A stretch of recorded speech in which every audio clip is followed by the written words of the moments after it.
you. All right, welcome everyone. Let's start the meeting. Thank you so much for joining us today. Today's agenda will include an action item on the Capital Area Community Vitality Task Force recommendations and an update on the Capital Mall Design Framework. First, we are going to get started though with a roll call. Dana Badgerow, present. Dr. Kate Bean, present. Felton, James Garrett, Hannah Hills, present. James McLean, Here. Melanie McMahon, here. I know that Representative Cleaborn and Representative Schultz will be joining us later. Senator Nelson, and then Senator Pappas will also be joining us a little later. Sometimes these meetings are tough when it happens during the legislative session. Okay, so first on the agenda, an update and action item on the Capital Area Community Vitality Task Force. Welcome Carla Cuesta from Creation in Common and Stephanie Devitt from the SDK Consulting and Principal Planner and Zoning Administrator Peter Musty. Carla Cuesta, Stephanie Devitt, and Peter will give an overview of the Capital Area Community Vitality Task Force process and the recommendations, and we'll also seek an action item from the board today to approve the task force recommendations. So we are excited that you are here. You also get to briefly introduce yourselves as well. But Peter, I'm going to hand over the reins to you. Thank you, Chair Flanagan, for the opportunity to bring you information today on the Capital Area Community Vitality Account and the work of the task force. CAP Board staff would like to acknowledge the many community members that have given their time to CAP Board and our partners. CAP Board staff is humbled by the level of volunteerism that this, and I will say the team, speaking for the team, humbled by the volunteerism that this community has provided, not only to the Capital Mall Design Framework we profiled last meeting, but also to respond to the vitality work, to our request to share ideas, fill out surveys, come to meetings so that we can ensure that the community values and visions that drive policy and design in the capital area are based in community values. So we'll go one more slide forward. And I think one more. Thank you.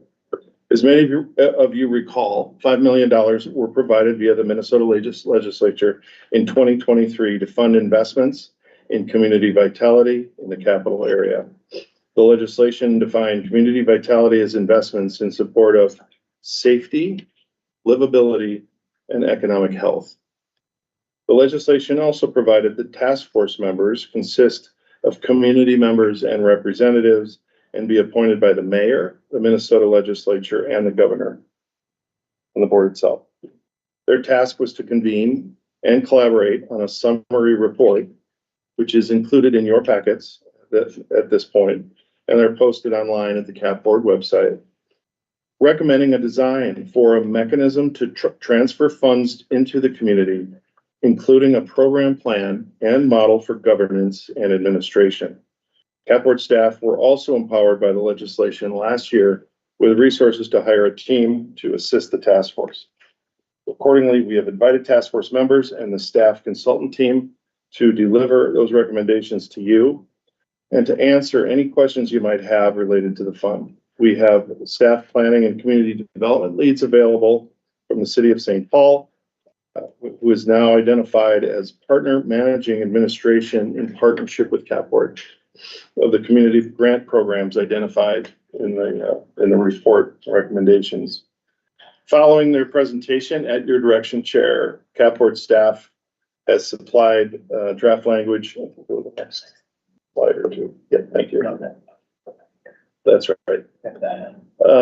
Four connected board actions. The first being acceptance of the report by CAP Board as to be in alignment with the tasks required in the legislation, an approval of the recommendations, an authorization of a 60-day comment period tied to the Voices initiative that is ongoing, and then lastly, authorization to forward the report from CAP Board to the Minnesota legislature.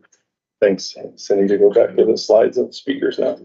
So then we start today with Hannah Hills, CAP board member appointed by the mayor, known as a representative of the Capitol Heights Block Club and is co-chair of the Community Vitality Task Force with Representative Samakab Hussein. Representative Hussein could not be here to start the meeting. So Hannah. Hello, board members. Thank you so much for taking time out of your busy schedules for a second meeting in March.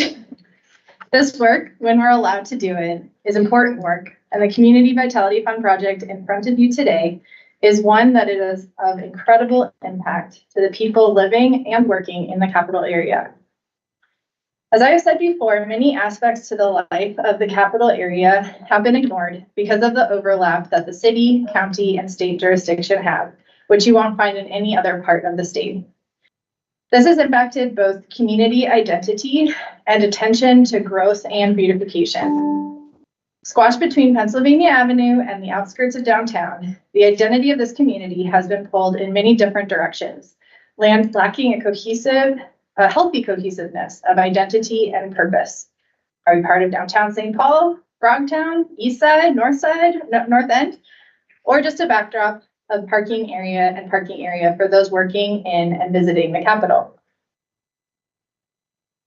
This Vitality Fund aims to give people who live and work here an easier way to self-determine and advocate for things that are important to the capital area community. I believe that when the community surrounding these magnificent buildings that represent our great state are given the ability to make small steps toward improving the atmosphere, everyone in the city, county, and state will benefit. The upcoming projects along Rice Street and the mall and the new state office building are very exciting and have the potential to very positively impact this area. This grant will allow the local community to strengthen our own identity by investing in ourselves, and in so doing, be better equipped to welcome everyone who comes into the capital area from near and far. I am so grateful to the the members of the task force for showing up week after week and working through all the nuances that this project holds. You're all amazing people doing great work in your fields, and the expertise each person brought in different areas and the community voices you represent were critical to making this project a success. And it was really fun to get to know everyone. CAP board staff, as always, your work has been exemplary and greatly appreciated. I don't know how such a small team does so much. Thank you so much. Carlos's team at Creation in Common have done an amazing job in a very short amount of time, getting up to speed on this area's history and demographics, and then connecting with the community members to hear their voices. You read in the report, they did 70 in-person interviews in less than a month, which is just amazing. The report you see is an incredible achievement, and I'm so grateful for the hard work the team did to get it here today. Their work is not yet over with the Community Voices Initiative, and I'm excited for you to hear all about their community-driven process today. Stephanie's team at SDK Communications have been equally impressive, particularly in walking us through the world of grants, which, if you don't know, is incredibly complicated. I believe the work that went into determining the governance of how this money will be held and allocated was incredibly thoughtful and allows for full transparency and oversight. Thank you to the City of St. Paul as well for stepping in and helping us in this endeavor. I have been told by many people that $5 million is a drop in the bucket. To this community, though, it is a monumental investment that I believe will be carefully stewarded. It will not solve every problem. Money alone can't do that, but I believe it will provide resources to a struggling community that to both ease burdens and provide hope and energy toward building a stronger community, one with margin and resources that will have a lasting impact and a far reach. I hope that today we can work through any questions you have and any issues you see so that by the end of this meeting, we can both accept the task force report and approve it to the legislative committees.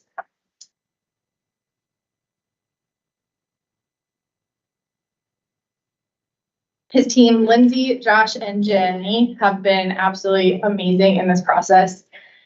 For 22 years, the team of consultants at Creation in Common have helped state government agencies advance strategic change-making initiatives through community engagement, research, and community-centered planning. In addition to work with state government agencies, their practice engages with nonprofits and foundations across a variety of fields and sectors. Within the Vitality Fund, their team is focusing on an arm of the project called Community Voices. I believe their team has done an incredible job engaging the community in an authentic and robust way. I believe their presentation will show you the very real needs of this community, as well as actionable ways and direction to help community members address those needs. I look forward to seeing their continued work over the next couple months as they engage more community members, making sure to get representative voice and really making sure there's a clear understanding of ways these funds can make a maximum impact. Thank you. Thank you, Hannah. Thank you so much. Again, I'm Carlo Puesta. Thank you. If we could go to the previous slide to this one.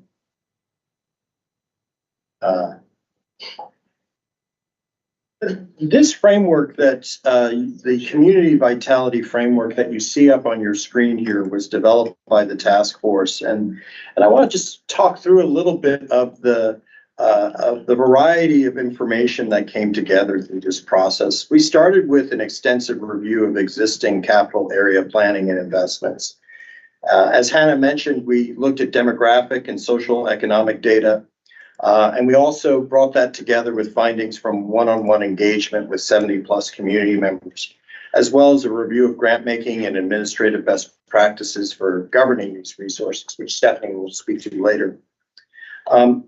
The $5 million Vitality account is broken into 3 programmatic parts. The first is launch investments, which are to ensure immediate action on key issues within the community and to support the overall investment of the total $5 million in resources. The second, Community Vitality Grants, focuses on supporting artists, events, businesses, and livability programs. Again, my colleague Stephanie at STK Communication will speak to this further. The Community Voices Initiative, which my team has been working on, focuses on the creation of collective community vitality strategies by and for residents and business owners. We can go to the next slide. This initiative is strategically designed to empower capital area residents and business owners in the decision-making process, focusing on the allocation of $3 million from the Vitality Fund towards impactful solutions that resonate with community needs. By the end of this April, we will present the initial recommendations for deploying $1 million of the Capital Vitality Fund for the board's review and approval. Today, I'd like to share insights we've gathered from our comprehensive community engagement efforts. Next slide, please. Just to set the stage a little bit, we need to acknowledge the diverse tapestry of life in the capital area. The community is a vibrant mosaic of cultures, with 1 in 4 residents being foreign-born and a third speaking a language other than English at home. Amidst this diversity, many of the neighbors are navigating economic challenges, with 60% renting their homes and over half of these individuals facing housing cost burdens. Next slide, please. Our engagement strategy was intentionally designed to capture voices often left unheard. Sometimes a survey just doesn't do it. Focus group, official focus group doesn't do it. What really needed to take place was using a mix of means to reach and have face-to-face interactions and one-on-one conversations. And we really worked carefully to engage a broad spectrum of residents and business owners, ensuring a deep understanding of the community's different perspectives. As you can see there up on the screen, there's a variety of different groups. The Good Neighbor group, which was very, very helpful. The folks at Frogtown Community Center and the Monktown Marketplace were really instrumental in really helping us reach community members, as well as the task force, and directing us to talk with specific individuals within the community and across the city as well. Next slide, please.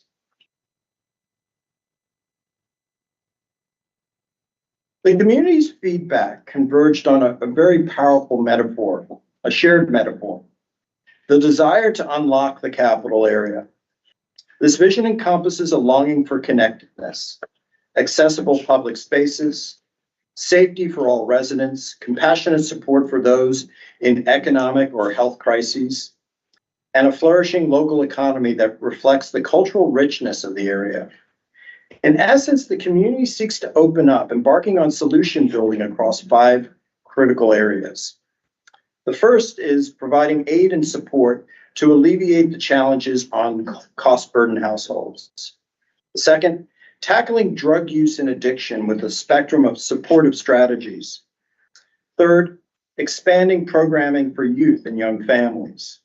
Fourth, enhancing disability and accessibility infrastructure, considering that 1 in 5 residents in the capital area has a disability. And the last one, the 5th one, ensuring the inclusion of vital community and cultural assets, notably cultural anchors like the Mungtown Marketplace and Frogtown Community Center, as highlighted in the 2040 comp plan. Next slide, please. In phase 2, our forthcoming steps involve hosting a series of community gatherings. In these community gatherings, we are really aiming to refine our work around those specific areas mentioned earlier and to develop strategies and solutions with the community. These discussions will shape our recommendations to the board for judicious use of the first $1 million of the Vitality Fund. We can go to the next slide.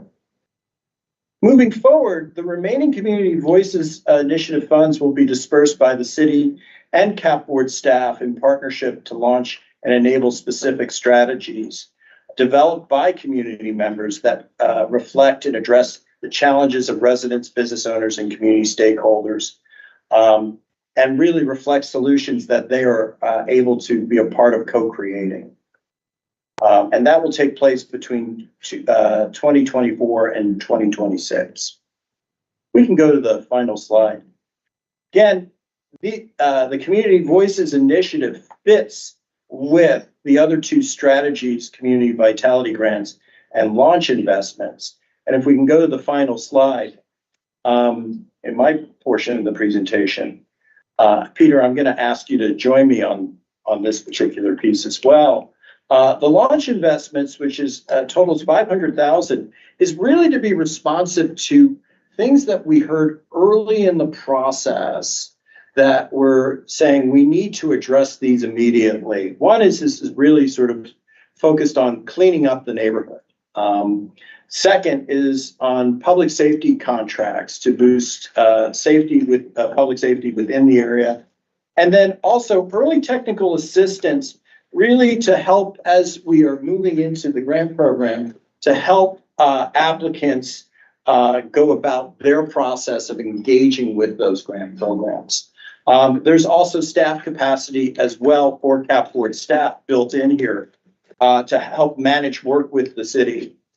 Peter, do you want to speak to some of these items as well? You bet. And just to stress, these are things we've heard either from Good Neighbor Group or reflected in your community interviews with the 70 that you spoke with over in April, early, is it February, March? February. No, March, January. Sorry. Yeah, and that, you know, the city, this is to help us get going, also in creating an agreement with the city to get them up and running and create an agreement, a working agreement between CAP board and the city in terms of governance and administration as well. And then also, if we can get to a point of announcing a date for the launch of the grant program, it's a lot easier when community members have been prepared. So there's technical assistance allowed within the launch investments to help applicants, for instance, if it's bricks and mortar or or a storefront for as-built drawing, for site surveys if they want to improve their property, design, or even counseling them on how to hire or who to hire through the city and through the regulations. So that's what we mean by early technical assistance.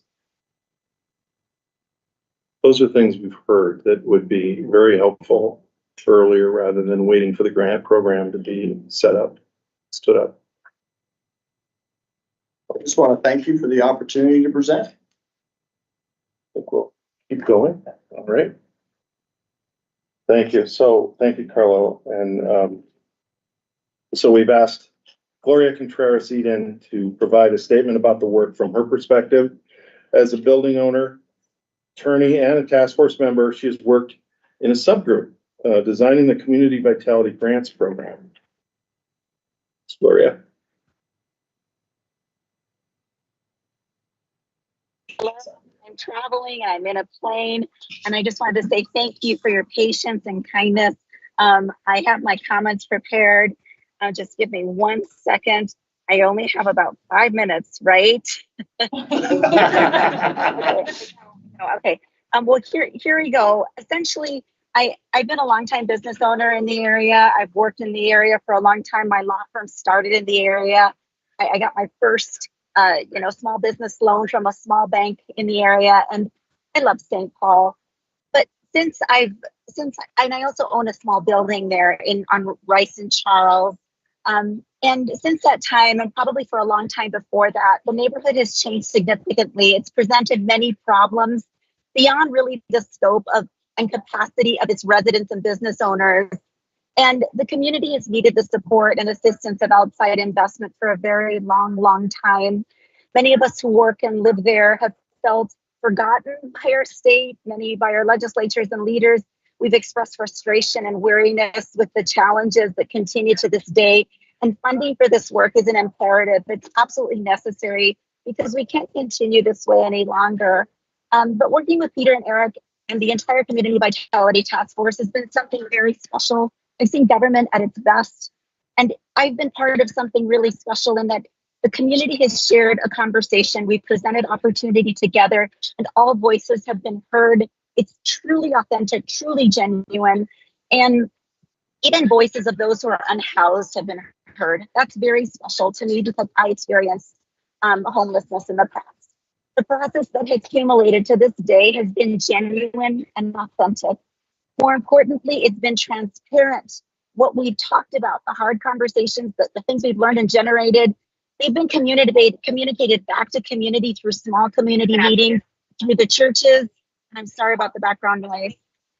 In those conversations, we have had the privilege of working with folks like Stephanie Devitt, CEO of CDK. And as its founder, she's worked in community partnership and policy for the last 20 years. She and her team have listened to our group's priorities, and she's used her experience to help develop a phased approach and governance recommendations that will support the whole fund. Being on this Vitality Task Group has required a lot of my time, a lot of energy, but it has been an absolute honor and pleasure to sit on it. And thank you so much for your time and your attention. Thank you, Gloria. Gloria, this is Lieutenant Governor Flanagan. I just wanted to say it's good to see you. I haven't seen you in person in a while, but thank you so much for your good work here, but also your willingness to present while literally getting ready to take off. That shows dedication to the community and to this work. So thank you very much. Well, thank you. And congratulations to you on the incredible honor. I had the privilege of seeing you get this honor, Hubert Humphrey Award. Oh my goodness, it was spectacular. You deserve another standing ovation. Lieutenant Governor, thank you for your work. Give her a big shout out, people. It is truly amazing, the work that she's done. Thank you, Lieutenant Governor. Thank you. I'm a little embarrassed, but I appreciate it. Thank you very much. Thank you very much. So we have asked Stephanie Devitt, leader of SDK Communications, to present the background research and development of the direct community-driven grant program and to explain the phased governance and administrative model that we've developed to get the funds into the community. Stephanie. That's great. Yeah, thank you, Peter. Thank you, everyone. So my name's Stephanie Devitt with SDK. And so I had the privilege of working on this project with my colleague Jay, who's next to me, as well as our colleague Jacob Wascalis. If you could go to the next slide, please. So the focus of our work was really to take a complementary but slightly different approach from Carlo and his team. While they focused on community engagement and listening work, we also looked at example case studies of groups that had invested in different projects and initiatives for community vitality, looking at both how those investments were made, but also how they were structured and some of the mechanics behind the scenes to really help us kind of truth test some of the ideas that we were put forward.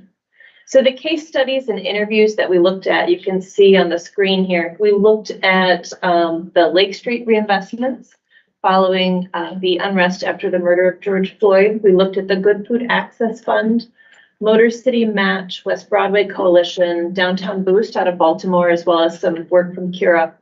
And then also spoke with a number of leaders from in the CAP area or just around the CAP area. So groups like the Fairview Wellness Hub, Springboard for the Arts, Impact Mobility, Headwaters Foundation for Justice, and others. And what we were really trying to understand in those case studies is both how people are making strategic investments in vitality and what were some of the lessons about how we really use vitality to leverage kind of a multiplier effect on those investments. So that's what we were starting to talk with folks about. Next slide, please. Very quickly, I think the biggest takeaway from the work overall is that when we think about vitality, we might be investing in things like business facades, but it's really about the people in the neighborhood and how we invest in people and build that capacity. Next slide, please. In addition to just looking at different grant investments, a couple key takeaways also stood out to us. One is that a lot of the most successful programs had some sort of community-rooted reviewers, some sort of oversight process that kept the community involved, not just in designing the program, but really staying attentive to how the funds were being used and being a champion for those funds in the community. And then also different types of technical assistance. So one of our observations in even walking through the community, just visiting with folks casually, is that there's really an opportunity probably to make sure that we can help build up the capacity of some of the small businesses that might receive these investments. They might benefit from added support in things like business finance or preparing to even apply for a grant. So really highlighted that as well in working with Gloria as well as Representative Perez Vega, who were part of the small work group. Next slide, please. And you can just kind of skip to. So in working with that small work group, we really put together 4 interlocking recommendations for the grant program. And in many ways, these transfer to different parts of the Vitality Fund overall as well.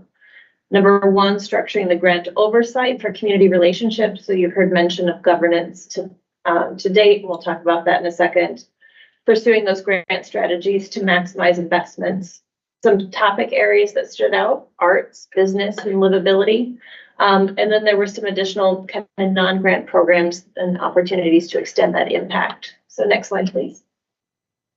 I'll probably spend the most time here and then move very quickly through some of the others as well. But governance and administration is something that started out of the case studies that we had done, but these recommendations have then been transferred into how we're thinking about supporting the Vitality Fund overall. So the idea here is really kind of a 3-legged stool, if you will, with St. Paul Economic Development serving as the administrator of the grant, and that would be managing the RFP process, grant deadlines, due diligence, things of that nature. And then we're proposing creating a community governance group. I believe it would be called the Vitality Fund Group or Vitality Accounts Group. That would really be 3 to 5 community members who provide some of that community-based review and ongoing connection to the community and the neighborhood as we deploy these dollars. And then finally, CAP board staff playing an important role in facilitating that community governance and making sure that they're connected with the community there. Next slide, please. In addition, we had recommended a phased grant making approach. So really focusing in the first year on some of those fast investments that can meet immediate needs, as well as convening that community governance. And then really emphasizing investments in next year through 2027 in 3 areas: arts, business, and business or home ownership. And then finally, we were attentive to the fact that this Vitality Fund is going to be coming to the community right before a significant construction project along Rice Street, which could have consequences for some of those businesses we're investing in along Rice Street. So we tried to sequence some of that funding to be sure to be available for those business owners as construction and some of those things come in the years ahead. Next slide, please.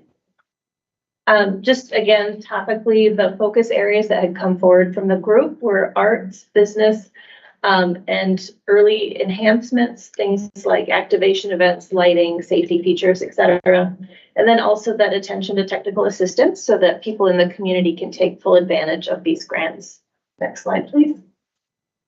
And then just a couple other final ideas that had come out of that group. Number 1, making sure that we're investing in relationships through the grant making process.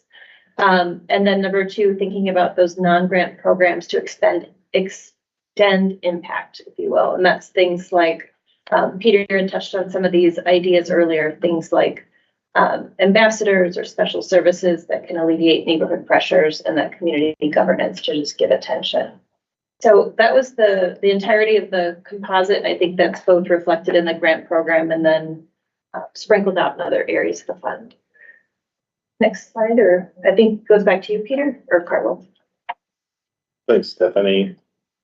So just a reminder that we have the city staff leads, Cole Goodman, and I believe Noel Nix was intending to dial in. And there to answer any questions that you might have, board members. And so we've heard about the structure of the grant or the overall account that the task force has proposed. And thank you. The launch investments, Community Voices Initiative, and the Community Vitality Grants.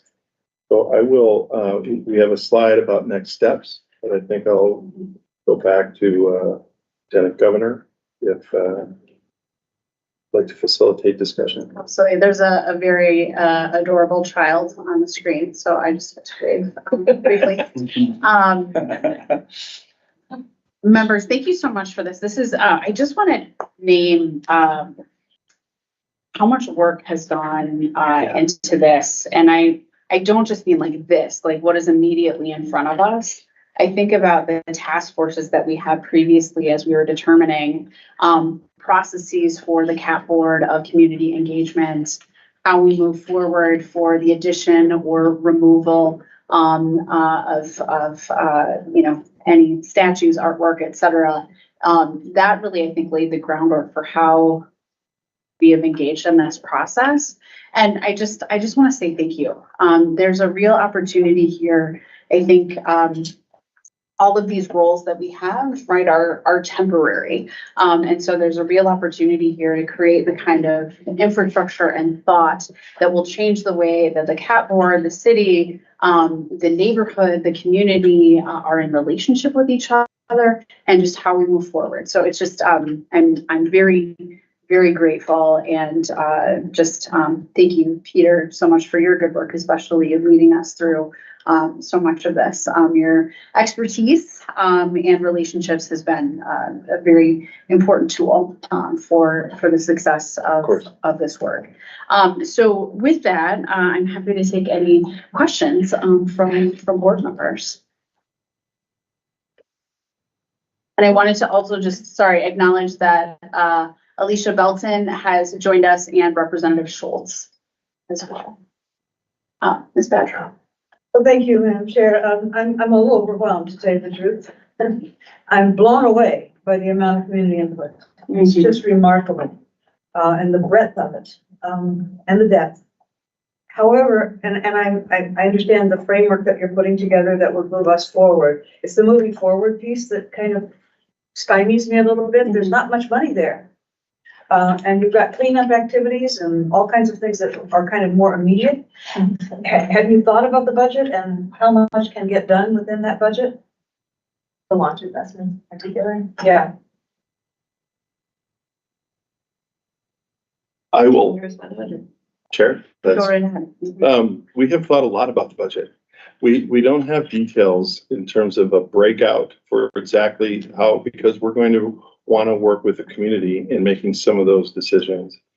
We have in the packet in the report is a good detail, for instance, on the $500,000 launch investments. And then secondly, within the, if that's what you're asking, there are things we need now that we've identified the partner as being the city. You know, any partner we identified would have come with their methods and means. So we've taken this far to really thoroughly identify the best possible partner we could work with. And they have a lot of ways that they do things. So we're, for instance, downtown improvement district, we need to work with the city to see if that's feasible. So we needed flexibility from you to explore what a 2024 approach to a downtown improvement district expansion could be, even if it's feasible. So we're still exploring feasibility on some of these things, but we certainly need flexibility in terms of direct budgets for each of these. We hope that 500,000 will help in the first year to cover both any staff capacity we have. And keep in mind that the city capacity will be built out of the retained amount from the larger grants. So they will have money that they will have, that they would be able to pull through the percentage. And I believe, Eric, we are structuring that to be in line with House state organizations. So maybe we should talk to Director Goodman to answer that in more detail if that isn't enough right now at this point. Okay, thank you. Thank you, Chair. Thank you, board members, and thank you for the question. I have the same sort of reaction that there's a large list of needs and interests and not a whole lot of money in administering grants of the city for arts and capital improvements. But I know it doesn't go very far, right? And there's an administrative burden, even for a $10,000 grant. It's essentially the same administrative burden often as for a $100,000 grant. So there's learnings that come from what we've done at the city with Neighborhood Star and Cultural Star and various other initiatives that we've done. We have infrastructure set up for administering the grants because of that experience, so that's great. That will simplify things. I do think there's going to at some point have to be some decisions made about. I don't think the amount of money that's there will cover everything that everyone wants to do, and so there's some good prioritization there. But there will have to be some hard decisions unless there's more funding about how everything gets funded and what the impact a given initiative could have. That said, we and the St. Paul Downtown Alliance and many organizations are already working in these spaces in a lot of ways. And I think if we can figure out how to best leverage this funding with funding or organizations who are already doing things, we don't need to stand up a technical assistance program. There are plenty of those. We might need to build the capacity of one to do the technical assistance. We don't need to stand up. There are a whole lot of things there that are programs that don't need to be new programs that are stood up. There's just not enough funding there. And there's not a reason to duplicate efforts and reinvent wheels. So I think part of what we bring at the city is the relationships with organizations and agencies and programs that are already doing a lot of this work. And we can sort of leverage what's already happening with this funding and maybe make the impact go further for the same amount of money. Yeah, that's very helpful. It seems to me that the city is a critical partner here. And to hear from you and to hear your support of the project is really important. I don't think we can do this without you. Can I add one thing? So the launch investments would just be for that first year. So from my understanding, this Community Voices Initiative with the other 3 million, we would need to make a decision about if we continue with some of those launch investments, like how we've gone about putting or creating a higher safety structure. It would come out of other parts as well. So it's not just 500,000 for all of that. That's just to get started. I think Peter said, to show people that things are actually happening and that they can get excited about applying for a grant, for example. So I don't know if that's helpful. But visible results quickly will be very important. I agree with you. And I just want to say this, that Hannah being a part of this is really, really important, and it shows the linkage to the CAP board, and I think you're a real asset to be a part of that. Not just part of it, but leading it, and I feel really good about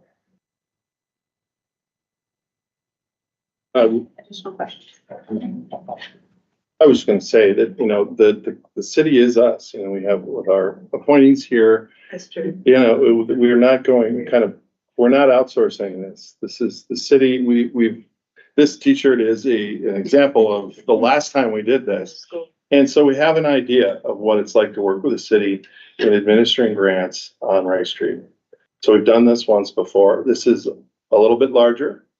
And this gives the city more capacity. We wouldn't have done this or reached out to say, please help us with this, if there wasn't the ability for them to add capacity as well. So there's a little bit of capacity added for us, capacity wired in for them. But we have been around the block once on this with the city and the CAP board working together. Thank you, Chair. And I was just going to underscore a lot of what everybody was saying in terms of the opportunity. I think here is great. Along with that, the capacity is great, right? There's a lot of different areas that this would impact. And by being able to work together and to multiply it, it multiplies that opportunity. But the capacity is needed, the investment in the framework and the structure to be able to execute is what will make it a success. So I really appreciate how this was put together to allow for that flexibility and to allow for the investment in the capacity to really be able to execute and multiply those opportunities. So I appreciate that. Thank you. Thank you. Additional questions? Representative Schultz. Thank you. And for the members of the CAP board, I was heavily involved in the task force and tried to participate in as many possible meetings, realizing distance was a challenge for me. But just coming to this table, I really appreciated the input that we got from the community, the amount of feedback, the people who we got feedback from, and I think that it constructed a lot of what we see in the report before us. I also have a few questions and then a few concerns that I will mention for the record and for us to consider as we move forward, realizing we always have a limited amount of supply and resources. And so my first question for us on this general recommendation before us is when we're looking at larger expenditures, can we place on the record exactly what the process will be for larger expenditures made through these investments? Madam Chair, members of the board member Schultz, and again, thank you so much for all the time you put into the task force. You attended almost every meeting. If you went on a tour with us, and that was incredibly helpful. The process that we've put together thus far is kind of detailed on page 10 of the board packet, which is the account program oversight and administration and governance. And the governance structure is really what we were looking at related to how do we check in on this and bring it back to the CAP board.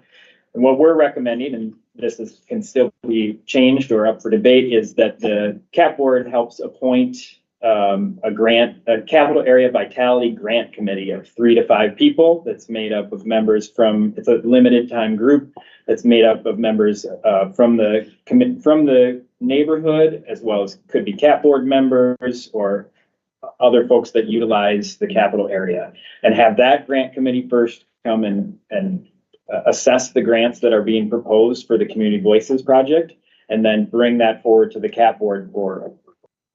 That was what we were essentially considering. And then the CAP board would be able to review it and consider it, and then And provide approval. Yeah, Perfect. that's what we had considered, and that was a kind of a late breaking consideration of how do we do that. And we've been working on that since really March 1st, as you know, that we kind of delayed this to try and think of how do we make sure that can talk to the city for oversight and administration, but also we have a pretty clear governance idea. That's our recommendation as staff. Thank you, Mr. Secretary. And I do support that. And I think that it's important for us to have that oversight of the dollars that we do spend. And then to the larger kind of question over, you know, the amount of resources that we have allocated right now, what it looks like to the future. Sometimes in St. Paul especially, it can be difficult to dream about the big when we have to be so focused around what we have for the next 2 years or 4 years, whatever that perspective might be. And so, you know, especially from the feedback that we got, I really want the investments that we make to benefit the folks locally here. And there's a few different points in our report here that give me a little bit of concern for that. And I'll just make mention of, particularly, I think that we want to help locals and we want it to have local investment. And so I'm looking at page 12 on the community vitality grants. And I'll just mention that I think that we have the ability to put a few more guardrails around what we're doing. So like, as an example, if we are going to support businesses or nonprofits within the area, my focus, my desire for us would be that they be surrounded upon those who are focused on local impact to the community versus, as an example, in our community, we have a ton of nonprofits who operate through the lens of a statewide presence because their interests are at the Capitol and otherwise. And I want our dollars to be spent on helping support the local nonprofits or businesses so that we're seeing that benefit locally rather than a statewide organization. That being one thing. And then under the community voices initiative, moving on to page 13 of our report, my primary concern here is about our desire for a multiplying effect and impact for the long term. So that the investments that we make now are either centered around helping more investment to come here to the capital area, or just enhancing the community so more people want to live here. And so when I look at, as an example, aid-based grants to families providing rent and utility assistance, as noble a cause as that is for our desire to want to support the people in the community, we have a limited amount of dollars. And to the extent at which possible, we want those dollars to result in additional investment, additional growth in our community. And so when we consider the finite amount of money that we have, I would just want us to consider more of the multiplying impacts of other investments that we can make that would enhance the quality of life and the connection and support for our communities. You know, and that's why, like, as an example, one of the key points raised by community members in here is access to a grocery store. We want that and the positive impacts that that's going to be for everybody and a multiplying impact that it will have for a long period of time rather than a monthly payment to an individual or to a family that may not result in lasting positive new investments into the community. And I say that with great respect and humility for the people who are experiencing challenge in our communities and realizing that we only have a finite amount of resources. Thank you so much for hearing my comments and taking my input on this. Thank you, Representative Schultz. Can I actually then ask a sort of a follow-up question then to Harlow? As folks are talking about that, the need for additional support for rent and utility assistance, do you talk about at all like what that would look like potentially, or families are just feeling pinched? They feel like they can't stay in the neighborhood, the community, you know, as you're talking about, is that like potentially ongoing? Is that one time? What would that look like, or based on the conversation we had? You know, when this was one of the areas, the whole area around addressing cost burden households was the area that was sort of ranked highest, okay, you know, within amongst families. And it was basically about just having access to supports, and, you know, and in the context is that this wouldn't supplant existing supports that are already out in the community, but the intent to really complement and augment those existing supports that are out there. You know, probably a very good example of it is you know, Focus Minnesota, which is on Rice Street, a local nonprofit here. And the fact that they do quite a bit of emergency food work. They also do some rent assistance and utility assistance work. with members in the communities.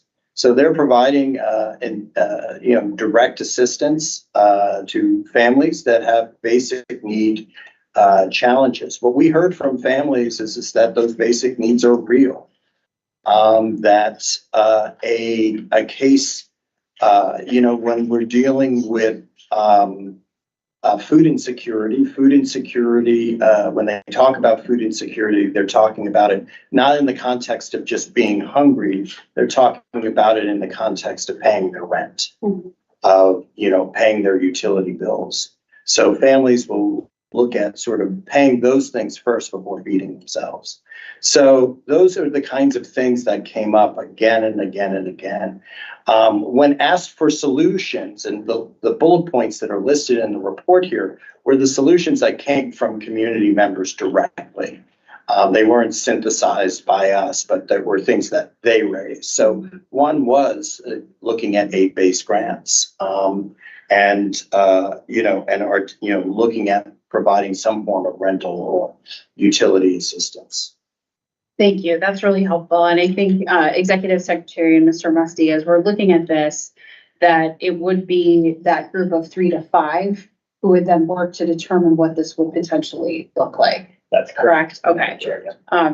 So I just want to get more clarity around what we're talking about that looking like. And I think Representative, to your point, regarding there are a lot of state-based nonprofits that are located right like in this community because it is very close to the capital. But thinking about Focus Minnesota, local food shelves, I think that's interesting. Also thinking about potentially like, is the Archdiocese, does that count as a local nonprofit, or would they be considered sort of national if there's like aid? I think those are conversations that, would be rich for this group of 3 to 5 to have. Ms. Hills.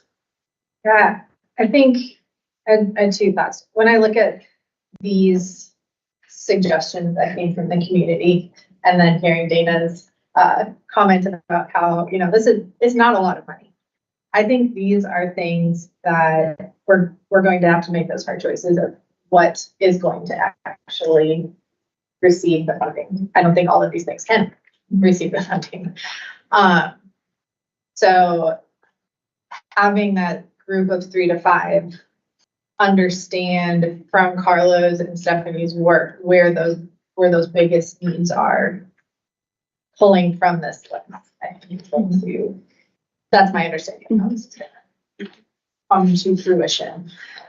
And I also, based on the interactions that I've had with some of those statewide nonprofits, particularly on Rice Street, my understanding is their desire for funding would be to improve the outside of their building and safety for their employees who are coming into the capital area. And I think we would be able to look at those desires as local, because we need those. We need, like Steve Morse's environmental group here, and they're bringing people in to meet, and I can see that having a good impact, even though they're focused statewide. So I think just being careful about how specifically they're using the money, right? Is that kind of your concern? Like they might be eligible, but how they're using the money is really important. For sure. I would think about the example, right, of like Hunger Solutions that is located right at 555 Park. Yeah. Right. Is there an opportunity then? There's a grant that it is locally focused on food security, right? Like that's, I think, that opportunity for a lot of those parameters. But I think those are important questions, but I'm glad we addressed that. Yeah. Yes, Mr. McLean. In a lot of great information, thank you. Maybe this was covered and I missed it, but with the task force, is the task force going to be an ongoing entity, or is it, they got us here and then there's going to be this smaller group? Is the task force going to, how will those, that smaller group be selected by the task force recommendations to the CAP board, or is the task force complete? Is this the completion of the task force? Madam Chair, Board Member McLean. So the task force at the end, once we submit the report to the legislature, it sunsets essentially. So then it would be the task of the board to come up with a list of, and 3 to 5 is what staff recommended to try and, it was hard to get the whole task force together. So we were thinking maybe a smaller number could be helpful, but it could be 5 to 7. It could be what the board determines. And I think staff can bring that forward to the board and ask for suggestions on who should be on that going forward group of the Vitality. I always forget what we call it, the Area Vitality Grant Committee. And that they would help determine that next 3 million. What should we focus on, and help with the focusing on the launch startup, and really into part of all discussions. And it could be members from the task force again, but I think we wanted, because the task force in the legislation is named that it is complete. We wanted to have a new group that made sure that we could have more. We heard from some community groups that they want to have more neighbors on the task force to really help give that local perspective. But we want to bring that back to the board. Thank you for that. If I can just do one follow-up to that's helpful.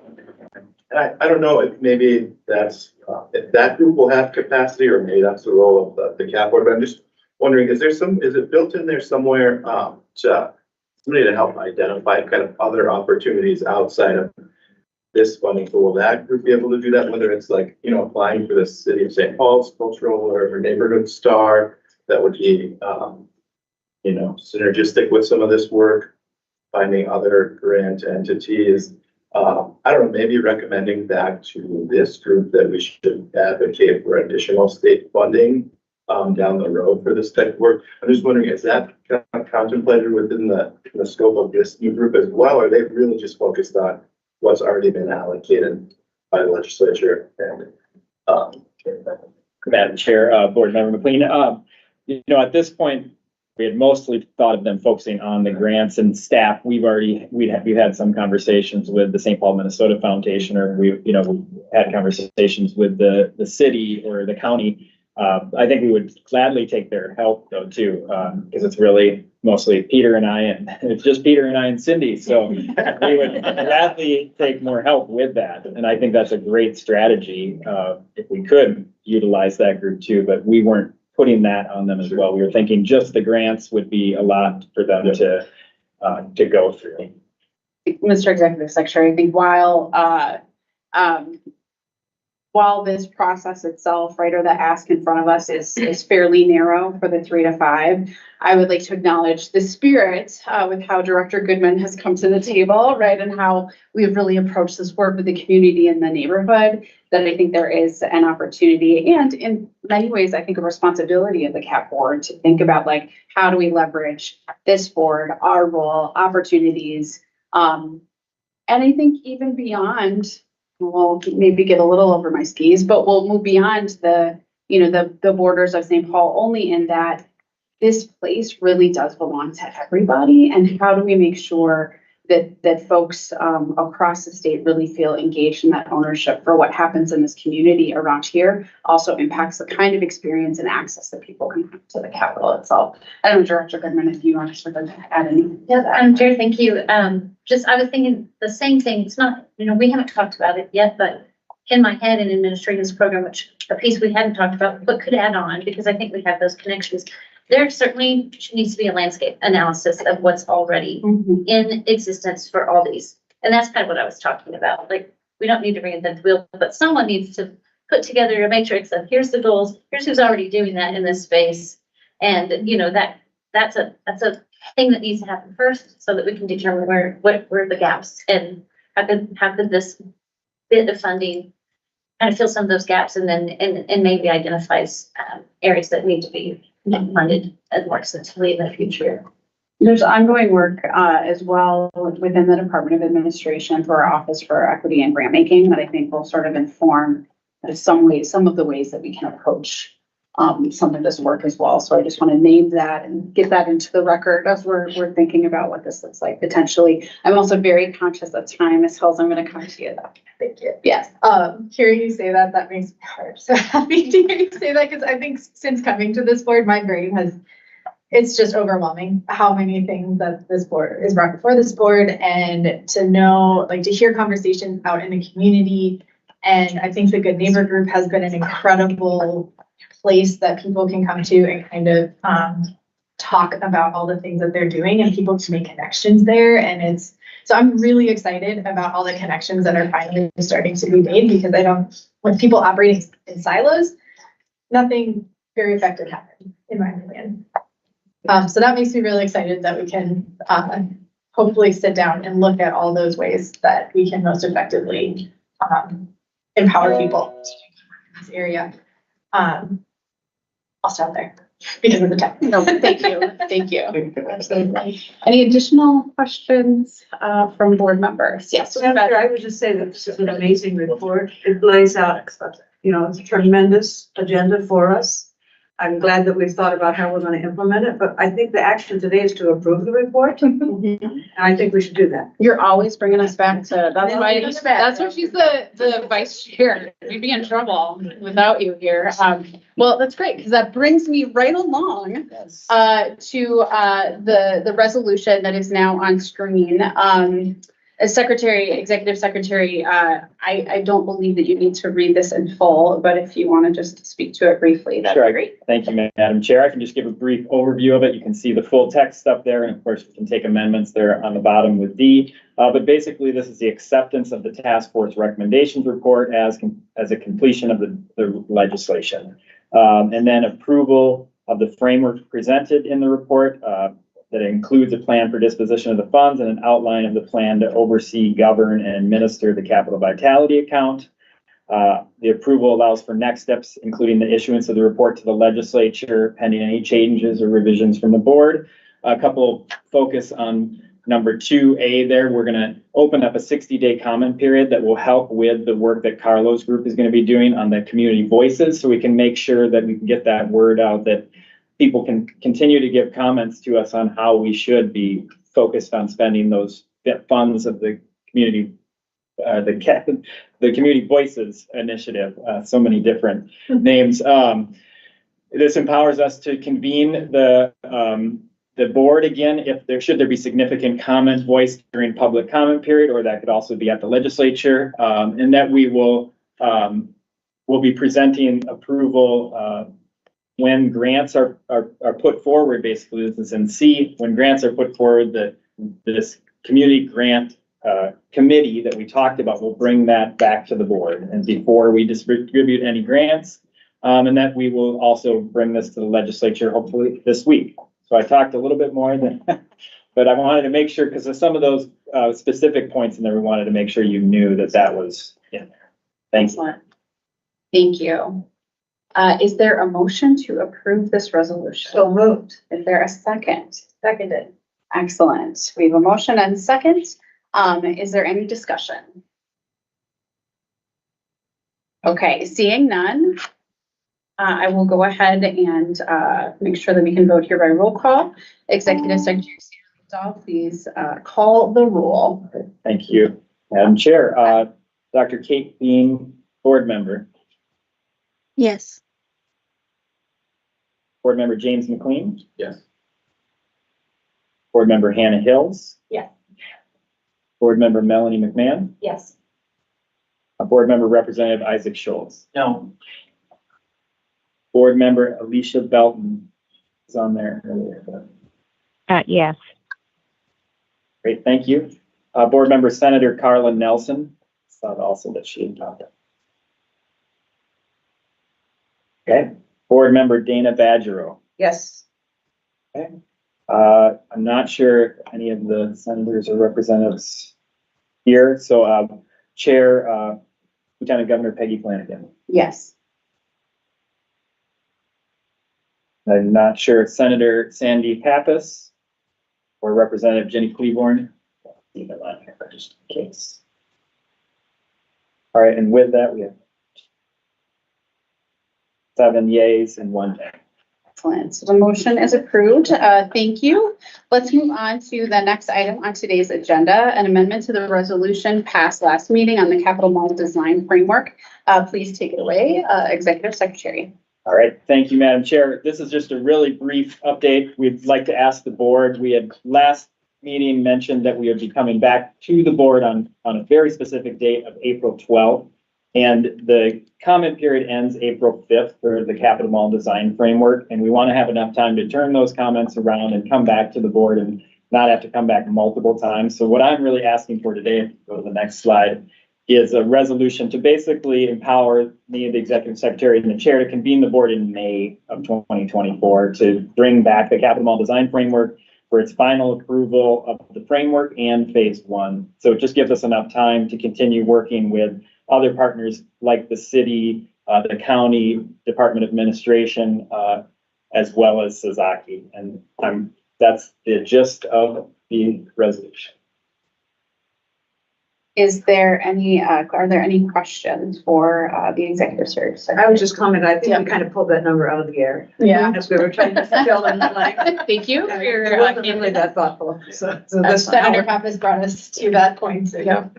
Wonderful.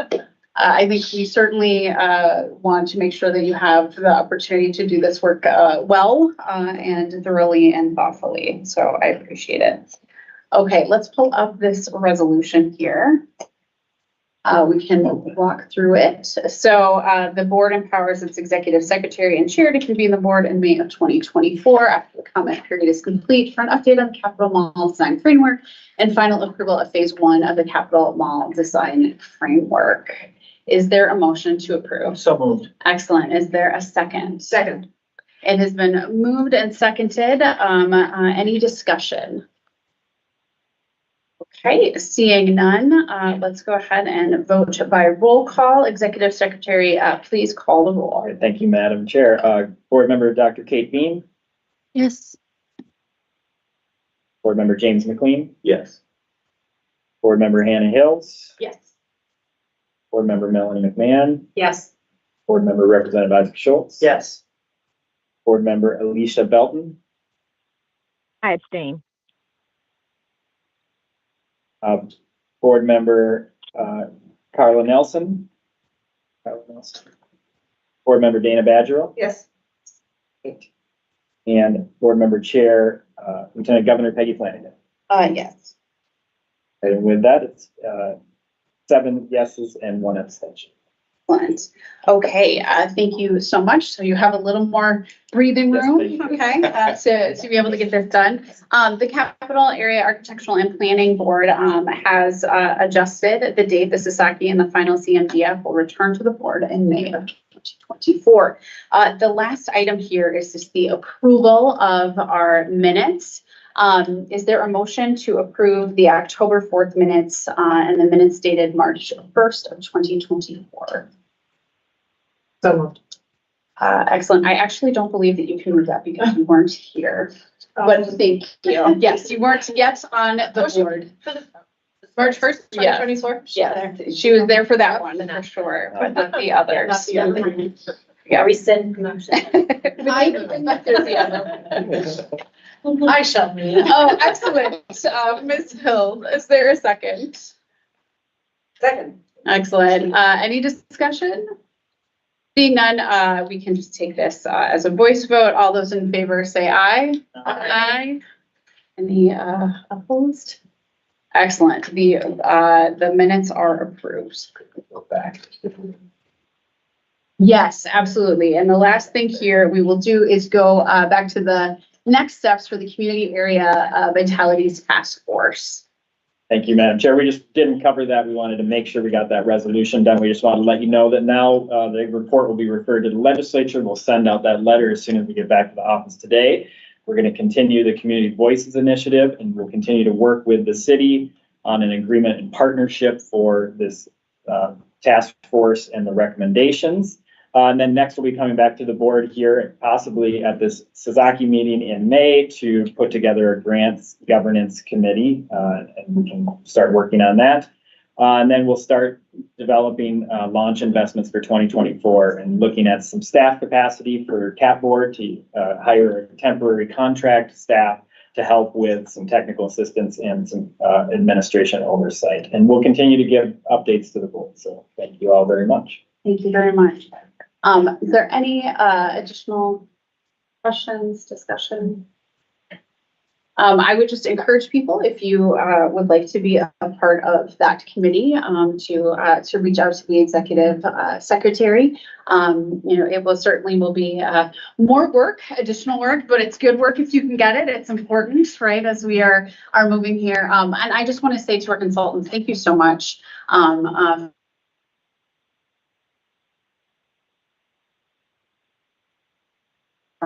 And 72 meetings and conversations within a very short period of time is incredible. And so I'm grateful for the report and for the input.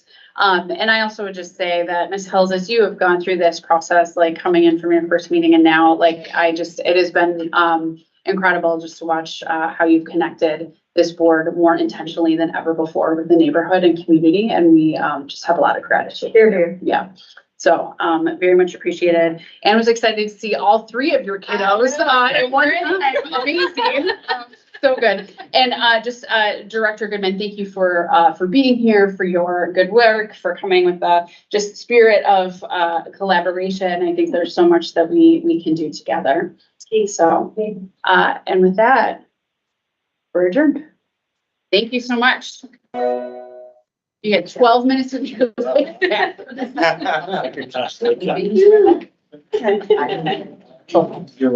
Hey, Nash, you can verify that the live stream is over.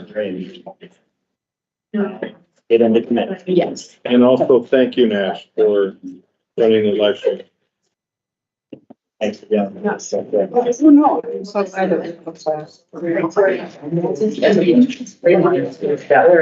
Yeah. Yeah, I'll see what's I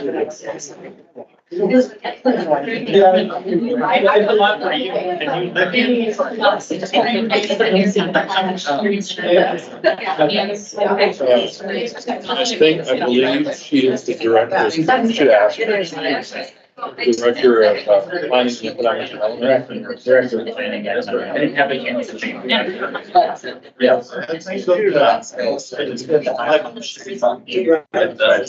I don't know.